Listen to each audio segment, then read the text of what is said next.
Welcome दोस्तों। तो आज हम हिंदी वर्णमाला से स्वर और उनके उच्चारण स्थान को बहुत ही आसान भाषा में समझेंगे। किसी भी प्रतियोगी परीक्षा में इस टॉपिक से 1 से 2 प्रश्न निश्चित रूप से पूछे जाते हैं, तो आप पूरी वीडियो को ध्यान से सुनिए।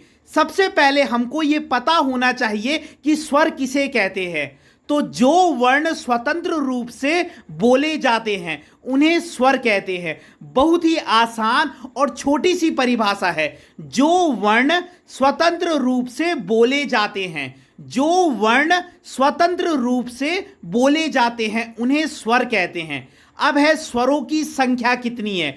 तो कई बार आप 9 भी देखते हैं, कई बार आप 10 भी देखते हैं, लेकिन हिंदी वर्णमाला में मूल रूप से स्वरों की संख्या 11 है। जी हाँ, 11। यह आपको याद रखना है कि हिंदी वर्णमाला में स्वरों की संख्या 11 है। अब हम स्वर और उनके उच्चारण स्थान को समझते हैं। सबसे पहले अ, और अ का उच्चारण स्थान कंठ है। उसके बाद आ का उच्चारण स्थान भी कंठ है। उसके बाद ई, और ई का उच्चारण स्थान तालु है। फिर है ई, और ई का उच्चारण स्थान तालु है। यानी कि छोटी ई और बड़ी ई दोनों का उच्चारण स्थान तालु है, और अ और आ दोनों का उच्चारण स्थान कंठ है। उसके बाद उ का उच्चारण स्थान ओष्ठ है। उसके बाद है ऊ, और ऊ का उच्चारण स्थान भी ओष्ठ है, यानी हमारे जो ओंठ है।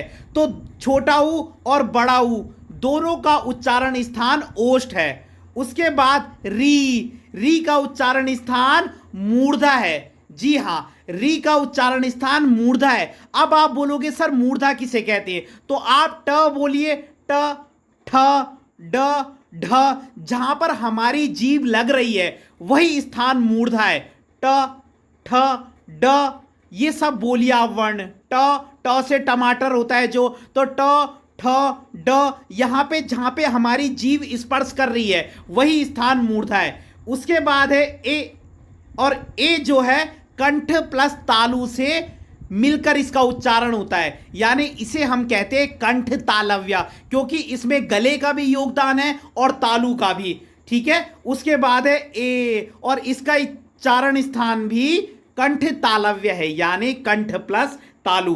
उसके बाद है ओ, और इसका उच्चारण स्थान कंठ प्लस ओष्ठ है, क्योंकि ओ बोलते समय हमारे गले से भी आवाज आती है और हमारे होंठ भी हिलते हैं। ठीक है। तो इसे आप कंठोष्ठ्य भी कह सकते हैं। ठीक है। ऑप्शन में कंठोष्ठ्य भी लिखा हो सकता है, यानी कंठ प्लस ओष्ठ। और उसके बाद है आउ, इसका उच्चारण भी कंठ प्लस ओष्ठ है। तो आप इनको ढंग से समझ लीजिए, यहां से 1 से 2 प्रश्न निश्चित रूप से आएंगे। तो अगर आपको वीडियो पसंद आई हो तो लाइक कीजिएगा, कमेंट कीजिएगा और अपने चैनल को सब्सक्राइब जरूर कीजिएगा। धन्यवाद।